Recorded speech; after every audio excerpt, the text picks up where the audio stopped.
할렐루야. 오늘도 주님 우리와 함께 하시며 또한 주님 우리를 사랑하시는 줄 믿습니다. 오늘도 승리하신 예수님을 따라서 성령 충만한 하루 되시기를 간절히 축복합니다.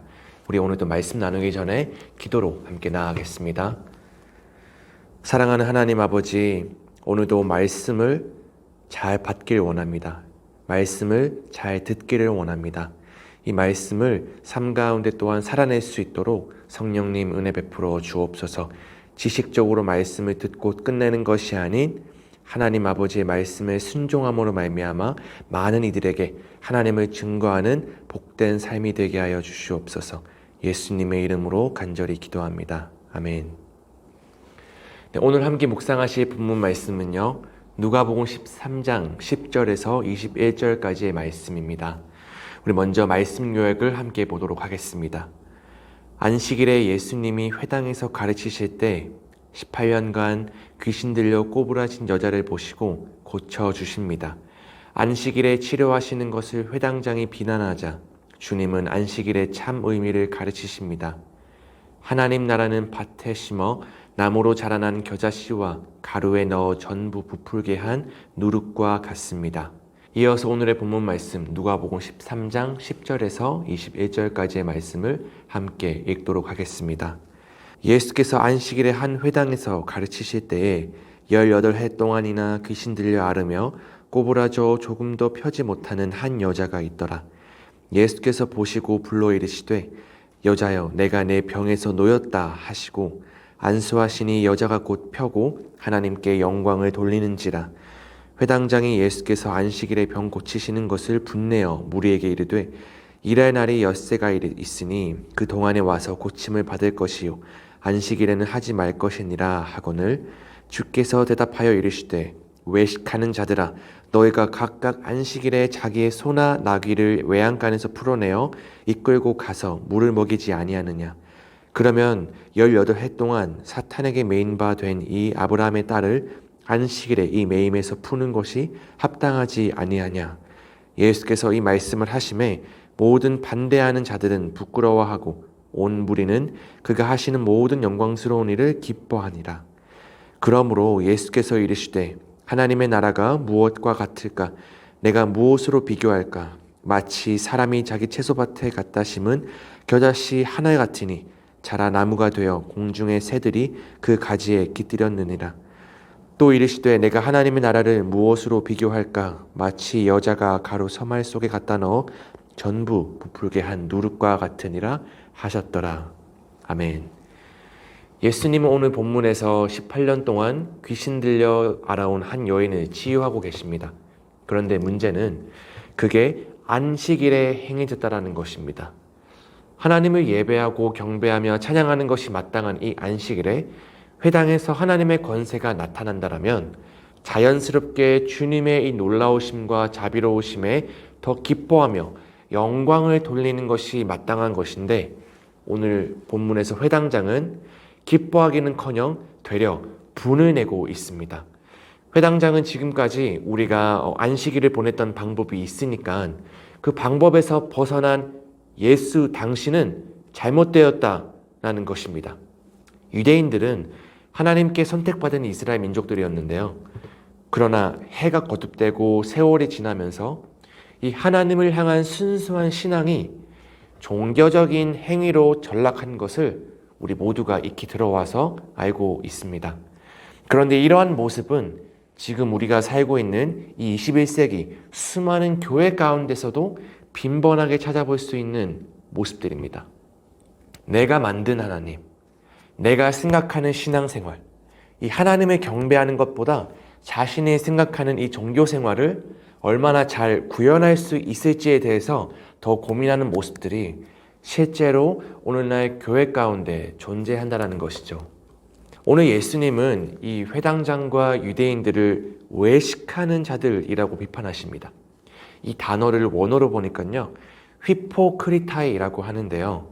이 단어는 위선자, 배우, 뭐뭐인 채 하는 사람, 즉 실제 감정이나 동기를 감추려고 자신이 품지 않는 이 신념과 의견을 드러내는 사람, 정작 신앙은 전혀 없으면서도 겉으로만 신실한 척하는 자들을 의미할 때 주로 쓰이는 단어입니다.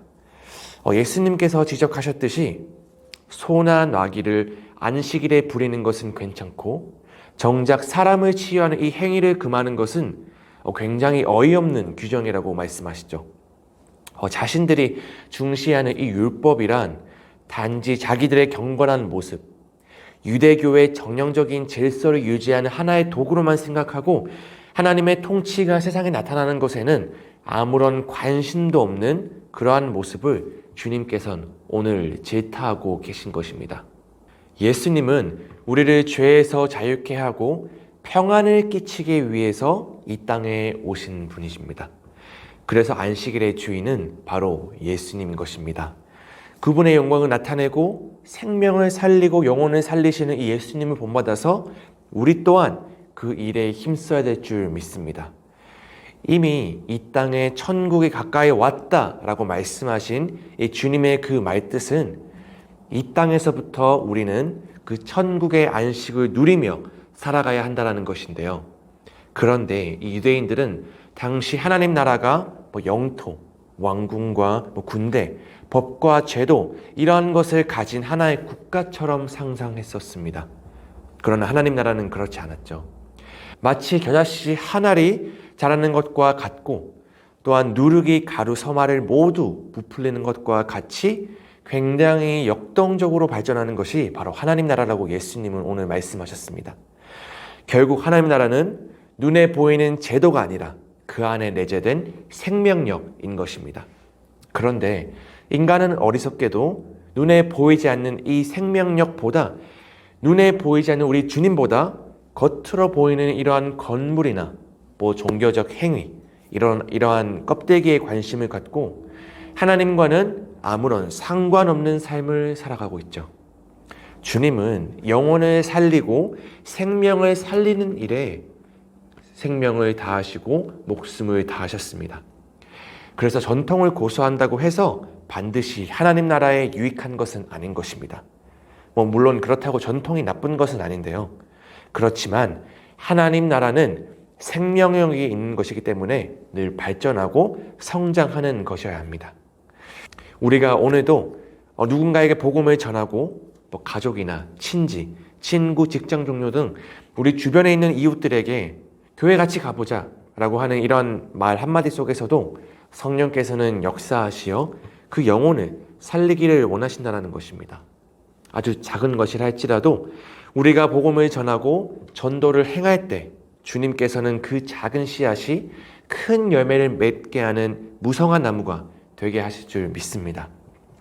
따라서 오늘 말씀을 묵상하실 때 때로는 습관에 따라서 종교적인 행위처럼 우리가 신앙생활을 하고 있다라는 것이 우리 삶 속에서 발견되고 깨달아졌다라면 주저하지 말고 주님께 그 모든 것을 맡기기를 바랍니다. 그리고 다시 한번 우리도 주님의 나라를 확장하는 귀한 도구로 주님께 쓰임받기를 간절히 기도하기를 원합니다. 우리가 받은 구원에 감사하며 우리도 이제 그 기쁨을 남들과 나눌 때 하나님의 나라는 조금씩 성장하는 것이 아니라 완전히 배가 되어서 성장하고 확장되어 나갈 것입니다. 그래서 이 안식일에 대한 개념과 또한 하나님 나라 그리고 한 영혼을 소중히 생각하시는 주님의 그 마음을 오늘 이 말씀을 통하여 묵상하시고 더 깊이 생각해 보시기를 강력히 권면해 드립니다. 오늘의 말씀을 생각하시면서 우리 다음에 적용 질문에 한번 답해 보시면 좋을 것 같습니다. 내가 지금 뿌리는 복음의 씨앗은 앞으로 어떤 결과를 가져올까요? 이 질문을 고민하실 때 함께 묵상하실 성경 구절을 하나 가져왔는데요. 하나님의 지혜에 있어서는 이 세상이 자기 지혜로 하나님을 알지 못하므로 하나님께서 전도에 미련한 것으로 믿는 자들을 구원하시기를 기뻐하셨도다. 아멘. 고린도전서 1장 21절 말씀인데요. 우리는 영혼을 살리기 위해서 주님께 선택받았습니다. 값없이 받은 그 구원과 은혜를 우리의 이웃들과 어떻게 하면 더 깊이 나눌 수 있을지 함께 고민하고 기도하며 나아가면 좋을 것 같습니다. 우리 마지막으로 한 절 묵상을 함께 보시면서 우리 오늘 말씀을 정리하도록 하겠습니다. 18해 동안 귀신 들린 여인은 유대 사회에서 이방인 취급을 받았습니다. 그러나 아브라함의 씨로 오신 예수 그리스도께서 이 여인을 아브라함의 딸로 명하십니다. 하나님이 영원한 언약 속에서 그리스도의 것으로 예정하신 백성은 누구나 아브라함의 후손입니다. 그러므로 우리가 그리스도께 속한 사람이면 아브라함의 자손이며 하나님 약속대로 하늘의 유업을 얻습니다. 이것으로 2월 18일 생명의 삶을 마무리하고 우리 기도로 마치도록 하겠습니다. 살아계신 하나님 아버지, 우리와 함께 하시는 주님의 이름을 찬양합니다. 그동안 우리가 가지고 있었던 종교적인 행위, 습관적인 신앙의 모습들이 있었더라면 주님 이 시간 우리의 마음을 말씀으로, 주의 말씀으로 새롭게 하여 주옵소서. 따라서 이제는 우리 안에서 하나님 나라가 무엇보다도 더 커져가기를 간구합니다. 지금의 우리의 이 모습과 결과에 실망하지 않고 끝까지 하나님 나라에 대한 소망만 굳건히 하며 우리도 영혼을 살리는 귀한 복음을 전하는 주님의 선한 도구로 쓰임받기를 원합니다. 그러한 주님의 합당한 도구로 쓰임받게 하여 주시옵소서. 이 모든 말씀 우리 주 예수 그리스도의 이름으로 기도합니다. 아멘.